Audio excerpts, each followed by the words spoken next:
আজানের সময় মহিলারা যে মাথায় কাপড় দেয় এটা কতটুকু সঠিক? আজানের সময় মহিলাদের জন্য মাথায় কাপড় দেওয়া এটা কোনো জরুরি কিছু না। আমাদের সমাজে মহিলারা আজান হলে বাসা বাড়িতে থাকলে মাথায় কাপড় দেয়, ঘোমটা দেয়, মনে করে এটা আজানের হক। আজান দিলে জবাব দিতে হয়, জবাব দেওয়ার খবর নাই, মাথায় কাপড় দেয়। আরে বোন, জবাব দেন আপনি। জবাব কিভাবে? মুয়াজ্জিন আল্লাহু আকবার বলেছে, আপনি আল্লাহু আকবার বলেন। মুয়াজ্জিন আশহাদুল্লাহ ইল্লাল্লাহ বলছে, আপনি আশহাদুল্লাহ বলেন। কুলু বিসলামা ইয়াকুলুল মুয়াজ্জিন, মুয়াজ্জিন যা বলছে আপনি হুবহু তা বলেন। শুধু হাইয়া আলাস সালাহ হাইয়া আল ফালাহ যখন মুয়াজ্জিন বলে তখন লা হাওলা ওয়ালা কুওয়াতা ইল্লা বিল্লাহ বলেন। এভাবে মুয়াজ্জিন আজানের যদি জবাব দেন, মুয়াজ্জিন যে পরিমাণ সওয়াব পায় আপনি ওই পরিমাণ সওয়াব পাবেন। আর মুয়াজ্জিন কি পরিমাণ সওয়াব পায় জানেন? হাদিসে আসছে মুয়াজ্জিনের আজান শুনে যত মানুষ নামাজ পড়ে তাদের সবার সমপরিমাণ সওয়াব মুয়াজ্জিন সাহেব পায়, আর আপনি জবাব দিয়ে ওই পরিমাণ সওয়াব পাইতে পারেন। তাহলে আমাদের মা বোনরা আজান শুনলে মাথায় ঘোমটা দেওয়া না, আজান শুনলে কি করতে হবে? আজানের জবাব দিতে হবে। হ্যাঁ, আপনি যদি বাহিরে বেপর্দা থাকেন তাহলে আজান শুনলেও ঘোমটা দিবেন, আজান না শুনলেও ঘোমটা দিবেন। আর বাসা বাড়িতে গৃহস্থলী কাজে আছেন, এখানে আপনার শ্বশুর আছে, আপনার স্বামী আছে, অন্য কেউ গায়রে মাহরাম নাই, আপনার ঘোমটা দেওয়ার দরকার নেই আজান শুনে, এটা কোনো আবশ্যক বিষয় নয়। এরপরে প্রশ্ন হলো, আমি চাকরিজীবী মহিলা, সেই সুবাদে বাচ্চাদের দেখাশোনা করার জন্য মাকে কাছে রেখেছি। আমার আব্বা গ্রামের বাড়িতে থাকে, এদিকে আমার আল্লাহর কাছে কোনো জবাবদিহিতা করতে হবে কিনা?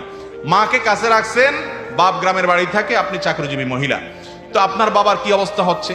মনে রাখবেন, ছেলে হোক মেয়ে হোক, বাবা মার যদি খেদমতের প্রয়োজন হয়, আর্থিক খেদমত, শারীরিক খেদমত, সেটা করা আবশ্যক, ছেলের জন্য আবশ্যক, মেয়ের জন্য আবশ্যক। অতএব আপনার বাবার যদি কোনো অসুবিধা না হয়, মা মাঝে মধ্যে যাওয়া আসা করে, তাহলে আপনার জন্য এটা জায়েজ হতে পারে। কিন্তু যদি আপনার বাবার অসুবিধা হয়, তাহলে বাবাকে হয় কাছে আনতে হবে, আর না হলে মাকে সেখানে রাখতে হবে, যাতে করে বাবার অসুবিধা না হয়। কারণ তার যদি অসুবিধা হয় তাহলে সেক্ষেত্রে আপনি গুনাহগার হবেন।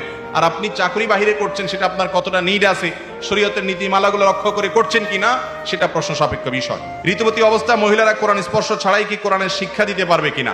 যদি শিক্ষার্থীকে আপনি কোরআন শিখান, ভেঙে ভেঙে শিখাবেন। ঋতুবতী অবস্থায় আপনি ভেঙে ভেঙে শিখাবেন, এক শব্দ দুই শব্দ পড়ে পড়ে ভেঙে ভেঙে তারপর আপনি শিখাবেন। কারণ শিক্ষা ছেড়ে দিলে তো বাচ্চা ভুলে যাবে, বিধায় ওইটুকু জায়েজ আছে যদি আপনার ওইটুকু দ্বারা কাজ হয়ে যায়। শয়তানের ধোকায় অনেক সময় ইবাদতে রিয়ার প্রবণতা আসে, তাহলে করণীয় কি?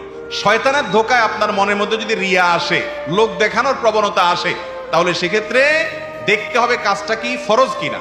ফরজ নামাজ হলে যত রিয়া আসুক তারপরও দেখায় যেতে হবে, অর্থাৎ প্রকাশ্যে করে যেতে হবে, তাতে আপনার রিয়া কিছুদিন পরে দূর হয়ে যাবে। যেমন নামাজ পড়তেছেন, রিয়া আসে, যাকাত দিচ্ছেন, রিয়া আসে, তারপরও আপনি দিয়ে যাবেন।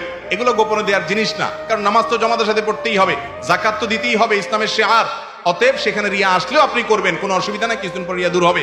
আর নফল আমলের ক্ষেত্রে মানুষে দেখলে রিয়া হয়, তাহলে দেখাবেন না, ওইটাকে যত লুকাবেন তত বেশি সওয়াব হবে।